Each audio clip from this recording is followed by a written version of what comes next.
Alright, what's up guys? Blitzwing back with another review, and today I'm taking a look at DC Universe Classics Wave 9, I believe, Collect and Connect Kilowog.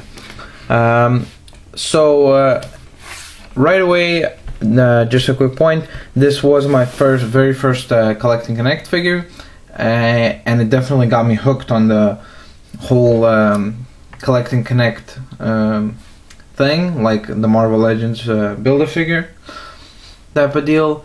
But without further ado, let's take a little close-up. So first up, the head sculpt. As you can see, it's really well done.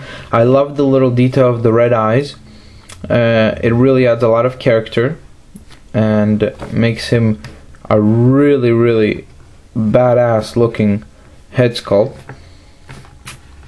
So as you can see, he has a lot of really cool detail. What's actually neat is that a lot of the head is actually like very soft rubber, like basically the entire head, like the ears are soft, so it's made out of some kind of rubber, not really plastic, which is certainly unique, and at least for as far as I know, I haven't seen that done on any other figure. I really like the nose, how it's caved in, and of course, as you can see, it really does give you the look of a pig type character.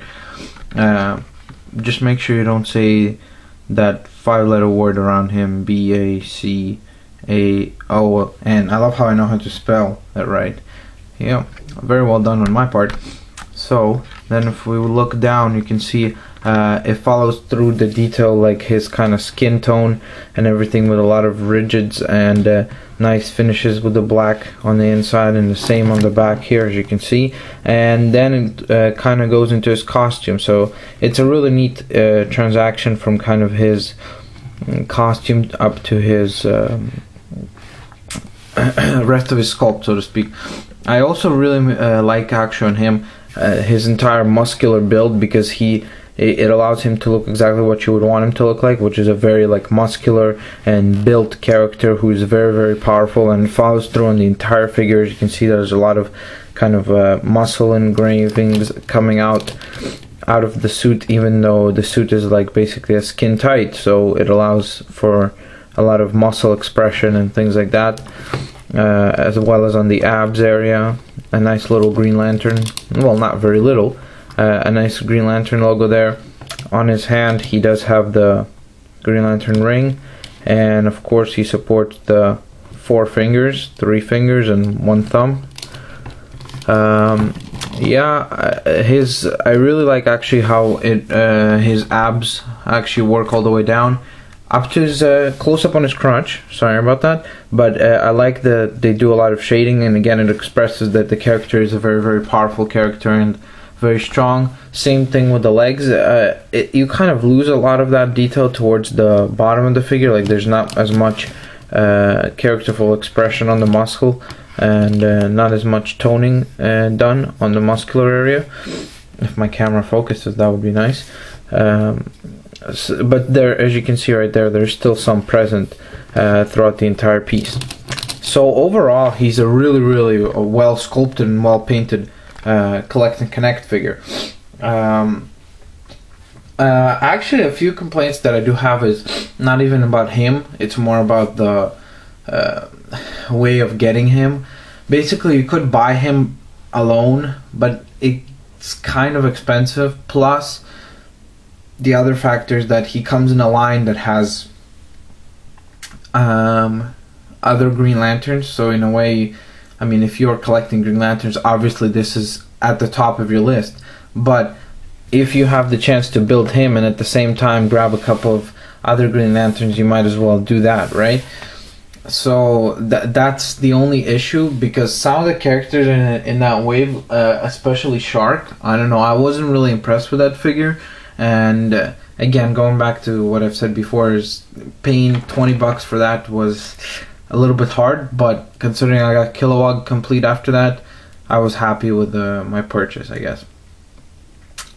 So yeah, that's the only complaint, is actually that you'd have to make a decision of whether or not you are willing to drop the cash to buy the entire wave and then get him, or pay the problem is that I think he goes for about $80 to $90 as it is now, so you wouldn't be paying that much more when you're buying the whole wave. So I don't know, I guess it's just something that you should probably research before you purchase him or pick him up. As far as his articulation goes, he's really well done on articulation. His shoulder articulation is actually a little bit limited because of this little engraving that they did here, but I kind of like that because it allows the sculpt to be much more smooth and flow like much better than what it would if this joint followed down all the way down. I think that would kind of make the figure worse. The good thing is that he can push the hand a lot closer because of that, because there's more jointage on the inside. So as you can see, he can push his hand quite close to his body, which is kind of cool. He has a swivel at that bicep too, like you can move it around just a slightly little bit. He bends at the elbow. Again, a little bit of awkwardness here because it kind of breaks the sculpt. So again, you kind of have to mess around with it in order to get it just right. And then he also has a cut at the wrist. So there you go. As far as the torso, it's very, very well articulated, very smooth. He has the ab crunch joint. Oh yeah, head moves up and down. He has a ball jointed head, I forgot to mention that. He can kick it in the front seat, and unfortunately no back seat. He can do the splits if he wanted to, so that's kind of cool. Bends at the knee. As you can hear, the joints are very stiff, even though I have been messing around with this guy.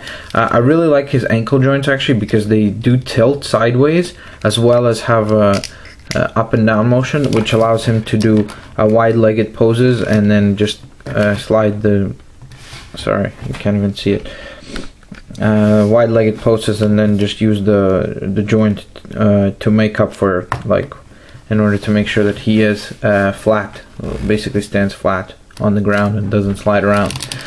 So yeah, definitely a really awesome figure. And honestly, in my opinion, even though the Hal Jordan is awesome, this is, for any Green Lantern collector, this is the #1 DC Universe Classics Green Lantern piece you should be getting.